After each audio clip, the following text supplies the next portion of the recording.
What's going on, everybody? Welcome into the Marshall Experience, powered by Sports Lounge Media, sponsored by the Mogul brand. Appreciate everybody tuning in tonight. Tonight we are talking about, way too early rookie rankings, right? So, 2025 NFL draft is in the books, which means that everybody's favorite bit of content, the 2025, the 2026, I guess I should say, mock drafts are really just in the brine of things. They're really go Birds down south. Appreciate you, buddy.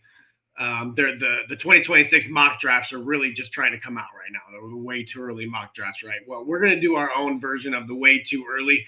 But what we're gonna do is we're gonna predict the offensive rookie of the years, and we're gonna predict the defensive rookie of the years. So that's what we're gonna be doing tonight. And a lot of you may be asking, right? How can you rank the rookie of the year candidates before a single snap has been played? Fair. It's a fair assumption, right? But let me explain it to you this way. I can do that very easily. Okay. Offensive defensive rookies of the year. They're fairly predictable patterns because more some rookies play more snaps than others, right? Production is likewise affected by the landing spots, as only some rookies are immediately given high snap counts, right? So Cam Ward, obviously going to Tennessee to be the starting quarterback, right? We'll start with the quarterbacks. Cam Ward, going to be the starting quarterback. You look at Shadur. Well, he wasn't even the first quarterback drafted by the Cleveland Browns. So you don't know what he's going to do. Tyler Show, right, went to the Saints. We don't know what Derek Carr's situation is going to be. Jackson Dart is now behind two veterans, not just one, but two veterans in New York. You don't know, but Cam Ward has that surefire. I am going to start. I am the guy of the future season ahead of him. Okay, that puts him ahead of the rookie of the year, right? Because he has the more snap counts, he has the more opportunities to do so. Okay, and that's what I'm basically going to base this off of. Okay. However, current favorite for offensive rookie of the year is Raiders running back Austin Jeanty. Plus 275 at ESPN Bet. In some ways, that's unsurprising, right? Top fan pick in the draft. I think that this is something that is going to be a common choice in this next NFL season. Selected with the sixth pick, Jeanty is the earliest drafted running back since Saquon Barkley went second in 2018. And Barkley, lo and behold, was the last one to win the award. Jeanty was also considered one of the best prospects in this class, certainly better than Cam Ward, right? This quarterback class was weak. Cam Ward was the highlight of that class, but it was weak. The Raiders' offensive line doesn't necessarily lend itself in running game vision necessarily, but the combination of Chip Kelly and a backfield of high volume feature of Jeanty, I feel like he could be in the running there for sure. But it is worth noting that Ward is the second favorite. Recent history leans on the quarterbacks. Okay, in 2004, Ben Roethlisberger became the second quarterback to win the award. Since Roethlisberger, 9 out of the 20 offensive rookie of the years have been quarterbacks, so nearly half. So more than signal. So half of them have been. It's much easier for quarterbacks to produce bigger numbers in modern offenses than they tend to, because they're pass heavy, right? So we look at it, and it's much easier for a quarterback to have a rookie of the year. Much easier nowadays. The past two rookie of the years winners are rookie quarterbacks. Are not. 2023 was Stroud, won the award over Puka Nacua, right? Despite the fact that Nacua broke the rookie records for both receptions and yardage. Maybe there's an argument for Nacua there. 2024, Nate Daniels, see, both quarterbacks. Jayden Daniels won the award over tight end Brock Bowers, again, who broke Nakua's record for the receptions and broke Mike Ditka's record for the most receiving yards by a rookie tight end. That record stood since 1961. So again, guys, we go back and we're looking at records getting broken. That's not enough to beat a quarterback for Rookie of the Year. What is? Really, what is? Because Nakua couldn't do it, breaking receptions and yardage. Bowers couldn't do it, breaking Nakua's receptions and Mike Ditka's record since 1961. Kind of like, I mean, I understand Jayden Daniels. CJ Stroud had a good year too. But dang, man, it's tough to beat a quarterback. Stroud and Daniels were deserving, of course, but Stroud received 48 of a possible 50 first place votes, while Daniels got 49. That is where it gets crazy for me. You're telling me Nakua got 2 votes and Bowers got 1? That is absolutely bonkers to me. Absolutely bonkers. Again, you know, we got Jackson Dart with the Giants, Tyler Show with the Saints. They're both behind veterans, and this will affect their Rookie of the Year candidacy, but they have the best opportunities to produce that, okay, because of the quarterback position. Okay, so right now, in this order, okay, and we're gonna keep going. But as of those 4, I would have it Cam Ward, Ashton Jeanty, Tyler Show, Jackson Dart, right? Okay. Well, you're like, Marshall, what happened to the wide receivers, right? Well, let's talk about the wide receivers. Only 3 wide receivers have won the award between 2000 and 2020. Anquan Bolden in 2003. Percy Harvin in 2009, and Odell Beckham Jr. in 2014. I can promise you right now, we do not have any Odell Beckham Jr.'s in this draft class. I like this draft class, but we do not have any Odell Beckham Jr.'s. We do not have any Percy Harvins. Okay? We do not have any playmakers like that in this draft class.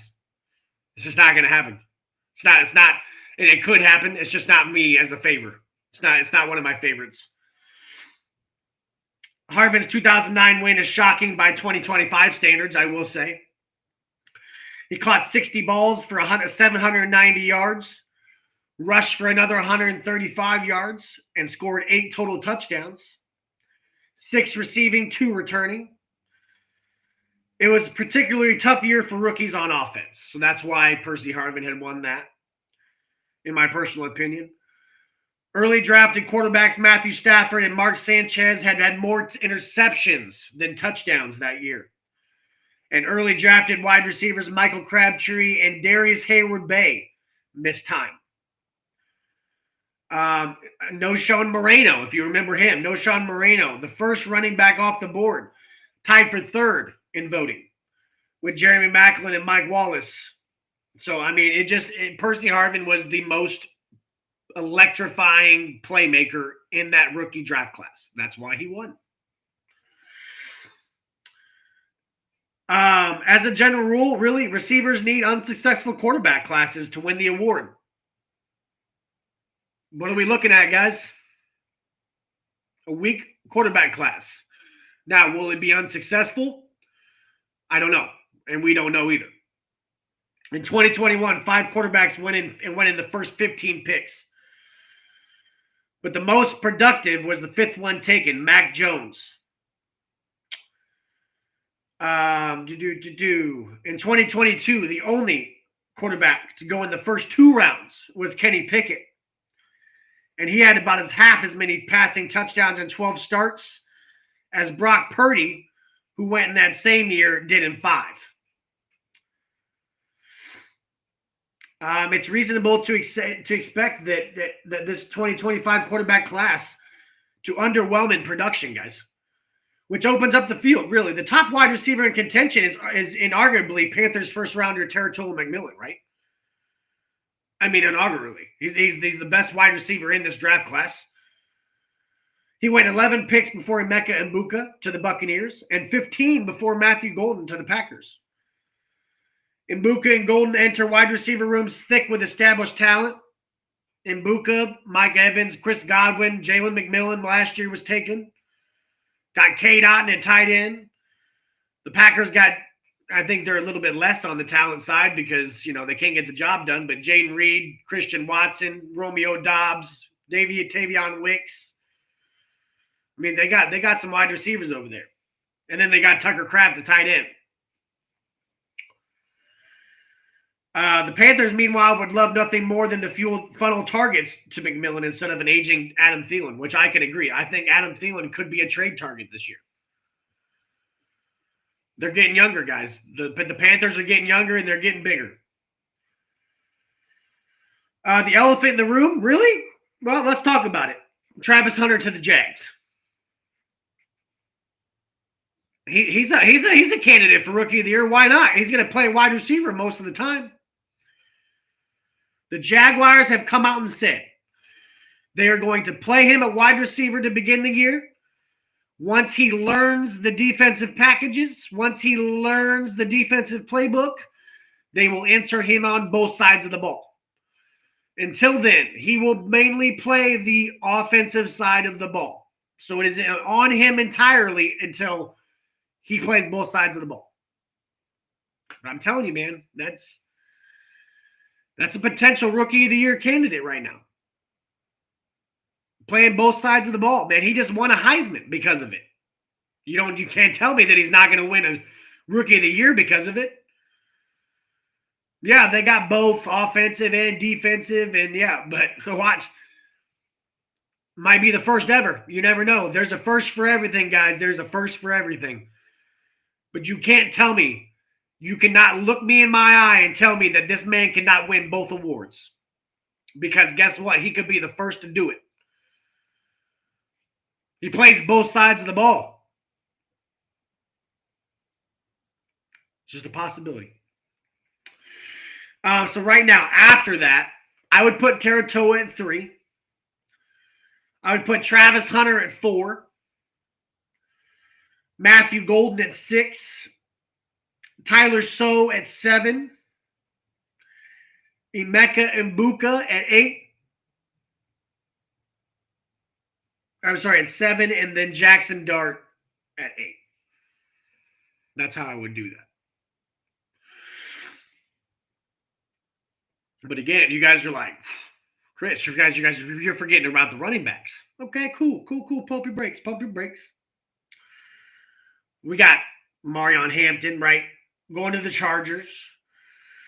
He's got a little bit of competition down there with Najee Harris. I don't think it's a lot of competition, but it's a little bit. You got Travion Henderson, who's coming out to have a little competition with Ramon Stevenson, Quinshon Judkins could have a little bit of eat time with Jerome Ford.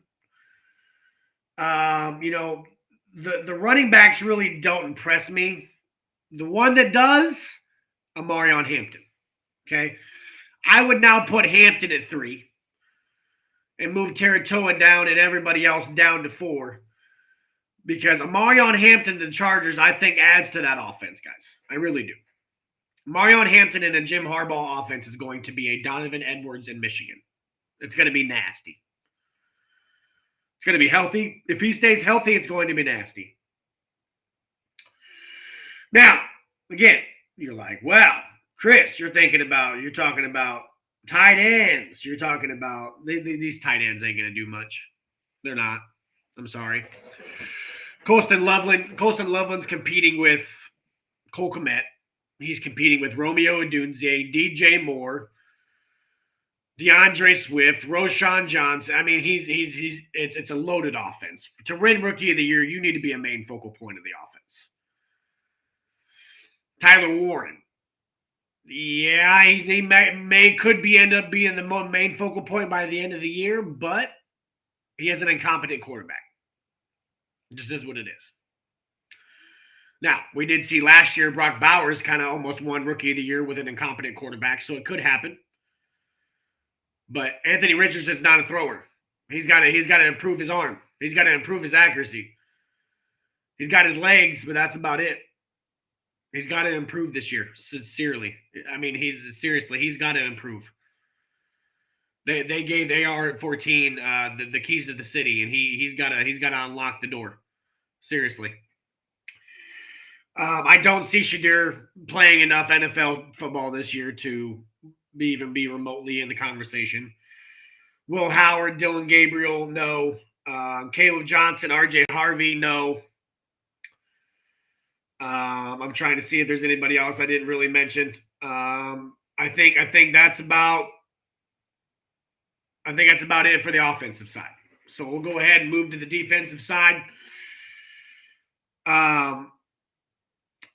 It's on defensive side, unfortunately, is a little bit more boring to predict. 20 of the 25 winners have been first round picks since 2000. And all three who were not first rounders were linebackers taken before pick 40, which was Shaquille Leonard, DeMeco Ryans, and Keandre Bell in 2001. And out of those 22 first rounders who have won the award, Jared Verse, who was last year's winner, was the latest drafted at number 19. So we're looking at a top 20 pick here, guys. We are. This is what it is. I mean, I think that hypothetically, I think that you're looking at a Mykel Williams for the 49ers. I think you're looking at a Jalen Walker for Atlanta. Abdul Carter for the Giants. Travis Hunter for the Jags. I mean, it's crazy that I have to put this man in two different races, bro. Two different candidacies. I have to put this man in. That's bonkers. I also had Mason Graham, Walter Nolan, Kenneth Grant, Shamar Stewart. You know, I have a lot of defensive line guys. It's going to be defensive line. I don't think any linebackers. Jaheed Campbell, the only way I see him winning Rookie of the Year is if Nakobe Dean doesn't start the year and has some kind of complication with the injury, and Jihad just has to finish out the year. I think there's going to be other players that just see that little bit more playing time than Jihad, and I think that Malachi Starks, I think that he has too much competition surrounding him to really be the focal point. But I can agree with Mykel Williams, Abdul Carter, Jalen Walker, Shamar Stewart. I think the one corner that really could do anything is Maxwell Hairston, really. Maxwell Hairston for the Bills could really end up being a really nice piece. So, guys, that's going to be about it. That's going to be about it for us tonight. Again, we are powered by Sports Lounge Media. We are sponsored by the Mogul brand. And as you can read down below, man, if you love the experience, don't forget to follow us on all platforms, please. TikTok is booming, guys. TikTok is booming. We've had the last 3 videos almost hit 100,000 views. We're booming on TikTok, guys. Come join the experience on YouTube, on Facebook, TikTok. Come join the experience for yourself, man. I appreciate everybody tuning in, and you guys have a great week, and we will see you on Thursday. Have a good night.